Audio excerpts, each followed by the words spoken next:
UI UX Python నేర్చుకోండి, లక్షలు సంపాదించండి. Join quality thought. చాలామంది వాళ్ళు చేసే పనులన్నీ వాళ్ళు చేసుకుంటారు. Yeah. ఐ కెన్ బి లంచాలు తీసుకోవడం కావచ్చు, లేకపోతే ఎక్స్ట్రా మరిటల్ అఫైర్స్ ఇవన్నీ కూడా. కానీ ఎప్పుడైతే పట్టుబడతారో అప్పుడే వాళ్ళ గిల్ట్ బయటకు వస్తుంది. So does it mean that guilt I think is different. That guilt is much more towards criminal aspect అది. ఇప్పుడు అదే ఇప్పుడు మీరు సపోజ్ మీరు లంచం అని చెప్పారు కదా, లంచం తీసుకున్నప్పుడు భయం ఉంటుంది పట్టుబడతానేమో అని. కానీ లంచం తీసుకోవటం తప్పు అని వాళ్ళు ఫీల్ అయినప్పుడు అది గిల్టీ ఫీలింగ్ అవుతుంది. నేను తప్పు చేస్తున్నాను అని ఫీల్ అయితే వాళ్ళు ఫీల్ అవుతాయి. రైట్. కానీ ఉన్న పరిస్థితుల్లో చేయక తప్పట్లా. కానీ తప్పు చేస్తున్నానని మన గిల్టీ ఫీల్ అవడానికి, పట్టుబడతానేమో అని భయపడటానికి ఉన్న difference, there is a difference. Right. Yeah. కానీ నిజంగా డబ్బుల విషయంలో అంటే ఈ క్రైమ్స్ అన్నీ చూసుకుంటే, ఈ తప్పులన్నీ చూసుకుంటే ఏ ఆస్పెక్ట్లో ఎక్కువ గిల్ట్కి తావు ఉంటుందంటారు? Because very few people have actually ever confessed నేను కరప్ట్గా ఉన్నాను, లంచం తీసుకున్నాను గిల్టీ అని. మనీ విషయంలో nobody, everybody takes it easy. కానీ మొరాలిటీ అండ్ హ్యూమన్ రిలేషన్షిప్స్ వీటి విషయంలోనే ఎక్కువ గిల్ట్ ఆపాదించి నెత్తి మీద రుద్దేసి చేస్తారు. Is there a reason? You think there is a reason? Definitely. అంటే ఇప్పుడు నాకు ఆ డిఫరెన్స్ చెప్పండి. ఒకటి ఎమోషనల్ ఆస్పెక్ట్లో రిలేషన్షిప్లో చేయడం అన్న గిల్టీ ఒకటి, మనీ విషయంలో అంటున్నాను. అవును, మనీ విషయంలో తక్కువ గిల్ట్ ఫీల్ అవుతారు యూజువలీ. దానికి కారణం ఏంటంటే మనీ విషయంలో మీకు ఏదో ఒక జస్టిఫికేషన్ చేసుకోవడానికి ఉంటుంది. ఇప్పుడు లంచం తీసుకుంటున్నాను అనుకోండి, అది నేనండి చీఫ్ మినిస్టర్ కూడా తీసుకుంటాడు, మినిస్టర్ కూడా తీసుకుంటాడు, లంచం తీసుకోండి ఎవరు అవకాశంలో అందరూ తీసుకుంటారు అని చెప్పుకోవడానికి ఏదో కొంత ఇది ఉంటుంది. రిలేషన్షిప్ అంటే కమిట్ అయింది మీరే, ఇది just between person to person. Right right right. You are not going to take examples from the outside world. So అక్కడ ఎక్కువ ప్లే అవుతుంది. ఇన్ దిస్ కాంటెక్స్ట్ మనకి చాలా ఒక ఫీలింగ్ ఉంది దట్ వెస్టర్న్ కల్చర్లో, వెస్టర్న్ సొసైటీలో గిల్ట్కి తావు తక్కువ ఉంటుంది because they are all very open in the relationships.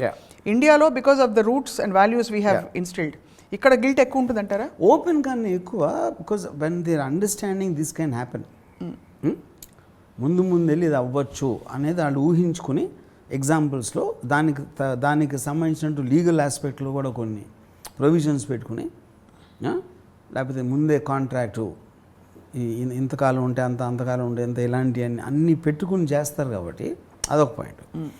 రెండో పాయింట్ ఏంటి, ఇప్పుడు ఫర్ ఎగ్జాంపుల్ ఒక యాక్టర్ ఉన్నాడు, వాడు పేరు మర్చిపోయినాను, ఇట్స్ వెరీ ఫేమస్ యాక్టర్. వాడు నలుగురు అమ్మాయిలతో ఉన్నాడు. He was living in with 4 women at the same time. వాడు ఏం చేసి ఉండొచ్చు, ఆ నలుగురితో వేరే వేరే అఫేర్స్ చేసి ఉండటానికి ఛాన్స్ ఉంది వాడికి, కావాలంటే నేను చెప్తున్నా. అప్పుడు మీకు గిల్ట్ ఆస్పెక్ట్ ఉంటుంది. అవును, ఇది దాస్తున్నా, అబద్ధం చెప్పాలి, ఇది నువ్వు ఒక్కదాని ఉన్నావు నా లైఫ్లో అని. వాడు ఏం చెప్పాడంటే ఏంటంటే ఈ నలుగురిని కూర్చోబెట్టి మగోడు అనేవాడు ఒకే అమ్మాయితో ఉండటానికి వాడు సృష్టించబడాల. వాడి వైరింగ్ అనేదే చాలామంది ఆపోజిట్ సెక్స్తో ఉండాలి అనేది ట్రూత్ఫుల్ బై నేచర్. ఎందుకంటే లయన్ చాలా లైనెసెస్తో అఫైర్ చేస్తుంది, లైనెస్ చేయదు ఎక్కువ మంది మీద. దానికి కారణం ఏంటంటే లైనెస్కి పిల్లలు పడతాయి. So it has to take care of the of spring, pregnancy and everything. దానికి ఫంక్షన్ వేరు. మగోడు అది లేదు కాబట్టి మగోడు ఎక్కువ మంది ఆడవాళ్ళతో ఉండొచ్చు అని ఈడొక లెక్చర్ పీగా వాళ్ళని కన్విన్స్ చేసాడు. ఇంకా గిల్టీ ఫీలింగ్ ఛాన్సే లేదు కదా, చెవిలో పూ పెట్టాడు. అది మీరు అనుకుంటున్నారు. కానీ నా ఉద్దేశంలో ఈ యాక్టర్ చెప్పిన దానికి, మాటించినట్టు పేరు మాటించి చెప్పిన దానికి ఏంటంటే ఏమీ తేడలేదు, ట్రూత్ అది. మ్యాక్సిమం మీరేంటి ఆ ట్రూత్ని మీరు యాక్సెప్ట్ చేయలేదు అనుకోండి, అయిపోయింది అక్కడే అని మొహం అని చెప్పేసి వెళ్ళిపోయింది, అయిపోయింది అంతే. Yeah. But at the same time మిమ్మల్ని ఇందాక అడిగాను డైరెక్ట్గా, మీరు ఎప్పుడైనా me in the process of discovering your self guilt feel అయ్యారా? గిల్టీ ఫీలింగ్ మీకు వచ్చిందా? See, I don't think it's possible not to feel guilty, but I very fast come out of it. అంటే అట్లీస్ట్ నేను last 20-30 yearsలో, అంటే నేను రిలేషన్షిప్స్లో ఉన్నప్పుడు guilty feel అయ్యండి. ఇది long term relationships, 1 year 2 years అలా ఒక ఎవరితోనూ ఉన్నప్పుడు. ఇప్పుడు నాకు కంప్లీట్గా పోయింది అసలు లాస్ట్ 25-30 years నుంచి. ఎందుకంటే I decided to talk like these guys. ముందే చెప్పేస్తారన్నీ, ముందే అన్నీ మొత్తం. అప్పుడు ఇంక మీరు మీ వర్స్ట్ థింగ్ మీరు చెప్పారనుకోండి. ఇప్పుడు ఫర్ ఎగ్జాంపుల్, ఓకే, ఇప్పుడు నేను నేను విడిపోయిన తర్వాత వైఫ్ తోటి ఒక 6-7 ఇయర్స్ నేను కలవలేదు నా డాటర్ని. ఎందుకు కలవలేదంటే అంతకుముందు ఉన్న ఒక ఎక్స్పీరియన్స్లో నాకు తెలిసి నాకు బాగా క్లోజ్ ఉన్న ఒక యాక్టరు తను డివోర్స్ తీసుకుని ఇంకొక తనకు ఆల్రెడీ కొడుకున్నాడు దాంట్లో. ఇప్పుడు నేను డివోర్స్ తీసుకుని తనకి తండ్రి లేకుండా పక్కన రోజు ఇలా చేసేసాను అన్న గిల్టీ తోటి ప్రతి వారం వెళ్ళి కంటిన్యూస్గా అతనితో మాట్లాడటానికి పట్టు ట్రై చేసి ఎక్కడ తనకు దూరం అయిపోతాడో, నేను అంటే తను భార్యతో తీసుకున్నాడు కానీ కొడుకుతో కాదు కదా, కొడుకు మీద అదే ఉంటుంది. ఆ గిల్ట్ నేను చూసా చాలా తనలో. అలాగే వేరే ఎగ్జాంపుల్స్, తను ఒక్కడేను కాదు. నేను దానికి ఏం చేశానంటే నేను ఆ రోజు డెసిషన్ నేను ఏం తీసుకున్నాను, నేను ఎక్కడో బాంబేలో ఉంటాను, తను మదర్ దగ్గర ఉంటుంది. నేను కూడా ఉన్నా, నాకు కూడా వంటి చాలా ఇష్టం ఇవన్నీ చెప్పే బదులు నేను అసలు కంప్లీట్గా తనకు ఒక కాన్షియస్ ఏజ్, అంటే అప్పుడు ఆ టైంలో 7-8 అనుకున్నాం. ఒక 15 అలా వచ్చే వరకు నేను decided not to meet around. వాళ్ళు ఏమనుకోండి. ఇంకోటి ఏంటంటే ఇప్పుడు తను ఒక 18 అంటే నేను చేసి ఉండకపోవచ్చు, ఎందుకంటే కాన్షియస్నెస్ ఉంటుంది.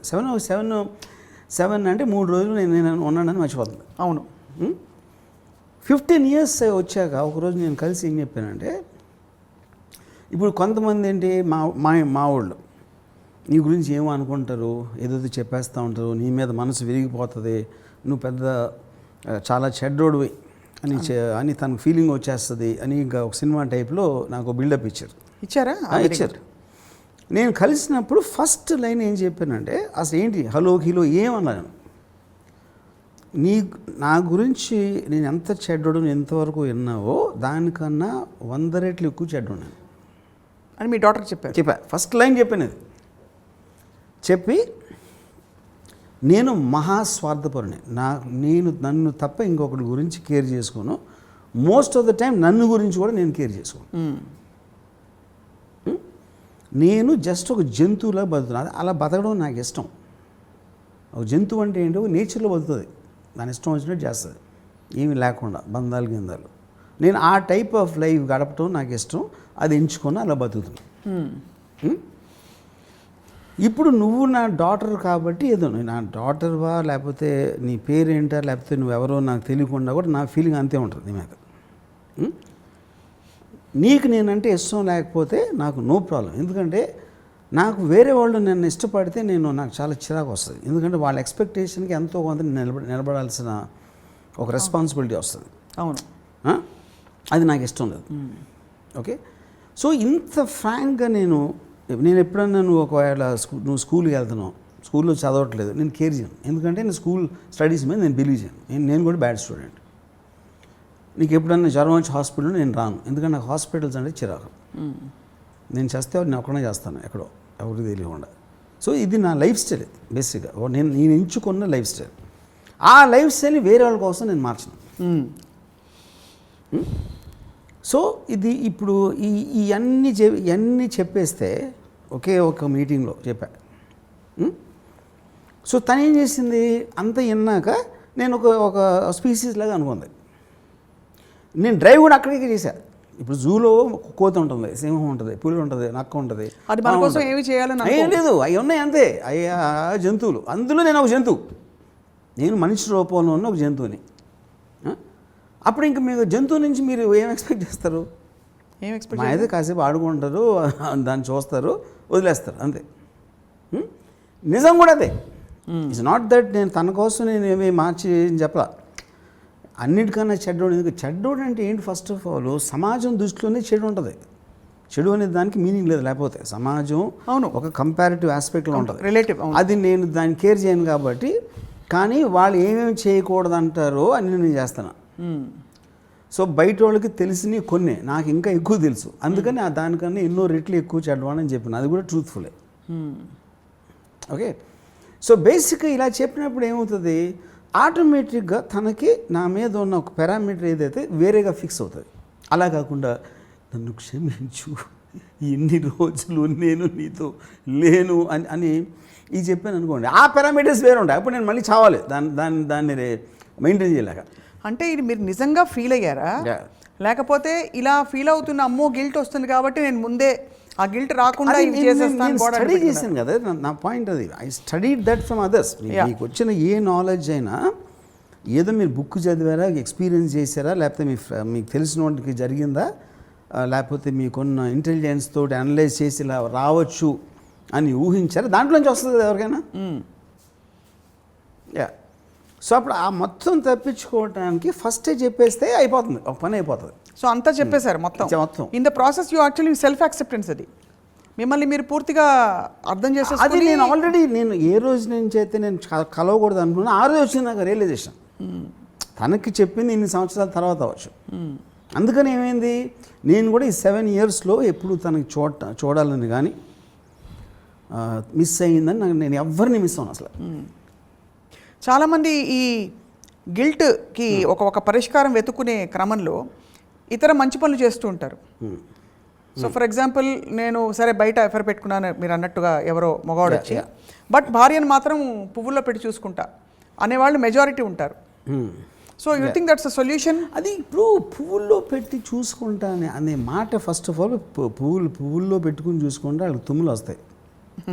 అది ఫిగరేటివ్ స్పీచ్ నేను చెప్తున్నా. మా అయితే ఏంటి, వాళ్ళకి కావాల్సిన డబ్బులు ఇచ్చేస్తారు, వాళ్ళకి కారు గీరు అన్నీ ఇచ్చేస్తారు, వీళ్ళు చేసేది వీళ్ళు చేసుకుంటారు. పాయింట్ అక్కడ ఏంటి, మీకు బ్రీచ్ ఆఫ్ ట్రస్ట్ అది నీకు అన్నీ ఇచ్చేసి నువ్వు చూసుకుంటావు, నా పని నేను చూసుకుంటాను అంటే that is not the point కదా. అవును. If you are hiding that fact you will feel that. Okay, మీరు కన్వీనియన్స్ కోసం చెప్పరు, ఒకసారి దాస్తారు. ఓకే, సో గిల్టీ ఫీలింగ్ అనేది మీకు మీరు తెచ్చుకుంటా వస్తుంది, వేరే వాళ్ళు ఇవ్వలేరు. వేరే వాళ్ళు ఎవరన్నా నన్ను అంటే నీ పని నువ్వు చూసుకుంటా, యూనో నేనే ఫీల్ అవ్వాలి. ప్రతి మనిషి కూడా గిల్టీ ఫీలింగ్ తనే ఫీల్ అవ్వాలి, ఇంకోళ్ళు పెట్టలేరు. అది ఇంకోళ్ళు పెట్టినప్పుడు క్రిమినల్ గిల్ట్ అవుతుంది. అది ఈ గిల్ట్ ఇంకా డేంజరస్, ఇంకా మనలో ఉన్న గిల్ట్ ఇదే డేంజరస్. అది చక్కగా పుట్టి పెరిగి పెద్దదవుతుంది. సో ఇలా గిల్టీ ఫీల్ అవ్వడం ఒక నిజంగా చూస్తే ఒక విధంగా విచక్షణ. మంచి చెడు అని మనకి సమాజంలో, మతంలో, వాటిల్లో చెప్పబడిన విషయాలకి ఇది ఒక విధమైన చెక్. సో ఈ గిల్టీ ఫీలింగ్ ఎవరికైనా వస్తే వాళ్ళు ఏం చేయాలి? ఆప్షన్ ఏ, వెనక్కి వెళ్ళాలా, వాళ్ళ డెసిషన్ తప్పు చేసి ప్రాయశ్చిత్తం చేసుకోవాలా? ఆప్షన్ బి, గిల్ట్ని ఎలా తొలగించుకోవాలి అని వెతకాలా? First of all I think they should understand, they should themselves try to understand why I'm feeling guilty. ఇప్పుడు ఇందాక నీకు చెప్పాను, if I'm leaving my daughter for such a long time, దానికి నేను ఆ డిసిషన్ని తీసుకుంటానికి ఫ్యాక్టర్స్ ఏదైతే నేను ఫస్ట్ గుర్తించాలి కదా. అప్పుడు నేను చెప్పాను, నేను చాలా బిజీగా ఉన్నా. అవును. తను ఎప్పుడు మదర్తో ఉంటుంది, మదర్కి నాకు ఏవో వచ్చినాయి భావాలు. అప్పుడు కంటిన్యూస్గా ఒక 100% let it be there. So you are leaving something as a calculated decision for the betterment of the daughter. Right. Okay, నేను అదే టైం ఇవ్వలేను, నేను అవి బిలీవ్ కూడా చేయను, నేను స్కూలింగ్ బిలీవ్ చేయను. ఫర్ ఎగ్జాంపుల్, ఏదేదైతే ఒక తండ్రి తల్లి పిల్లల్ని ఏం చూసుకోవాలనే ఆస్పెక్ట్స్ అనేది నేను అసలు డిస్కనెక్ట్ అయిపోయాను దాంతో కంప్లీట్గా. అప్పుడు I will be a bad parent. That is better that I distance myself. So ఏ రోజైతే తనకు ఒక కాన్షియస్ ఏజ్, అర్థం చేసుకునే ఏజ్ వచ్చిందని ఫీల్ అయినప్పుడు నేను ఎందుకు చేశాను అనేది టక్ చెప్పాను, అంతే. అంతటితో అయిపోయింది రిలేషన్షిప్. యూనో, అప్పుడు నేనేంటి ఈ 7 years నేను గిల్ట్ ఫీల్ అవ్వలేదు, ఆ పర్టిక్యులర్ రోజు ఎప్పుడు నేను ఫీల్ అవ్వలేదు, ఎందుకంటే డెసిషన్ ఆల్రెడీ తీసుకున్నాను కాబట్టి. కానీ మీరు చెప్పింది still it is from the others perspective. మీరెంత మీకోసం నాకు టైం ఉండదు, నేను బాంబేలో ఉంటాను అసలు ఫీల్ అవ్వదు కదా, బికాస్ ఆఫ్ అవర్ ఏజ్ అంటున్నాను. అది మనం ఏమనుకుంటాం, పిల్లలు అని finally what is 7-year-old understand. ఇప్పుడు ఒక్కొక్క ఉంటుంది, ఒక 4 రోజులు ఒక్క వెళ్ళిపోయింది అంతే, ఒక 2 days అయితే బొమ్మ పోయింది, అంతగానే ఏముంటుంది. ఫాదర్ అన్ని వాడు వెళ్ళిపోతే ఆ ఏజ్లో నేను చెప్పేది. దాని తర్వాత ఎక్కడెక్కడో ఫ్యాక్టర్స్ తను ఇందా చూసిందా చదివిందా అన్నిటిలోకి నేను ఒక సమేషన్ ఇచ్చాను అంతే. ఆ సమేషన్ ఇచ్చినప్పుడు కూడా నేను ఎంత బాగా చెప్పాను, నేనే ఫీల్ అయిపోయాను నాకు నేనే. And don't forget to subscribe to iDream. And for more videos, Please subscribe to iDream. Please subscribe to iDream. Please subscribe iDream. And please subscribe to iDream. For more videos, subscribe to iDream. please like, share, and subscribe to the channel. Congratulations, iDream. Subscribe to iDream. Subscribe to iDream. So subscribe to iDream Media. iDream ki iDream team andarki huge congratulations. Please subscribe iDream Media. Please subscribe to iDream. Subscribe iDream. Please subscribe to iDream. iDream అంటే నా కళల ఛానల్ను subscribe చేసుకున్న నోరు తిరుగుతలేదు, మీరైతే గంట గుర్తు కొట్టండి. For more such videos, please subscribe to iDream. Subscribe to iDream. Please subscribe to iDream. Please subscribe iDream Media. Please do subscribe to iDream. Please subscribe to iDream Media. For best entertainment and information, please subscribe iDream.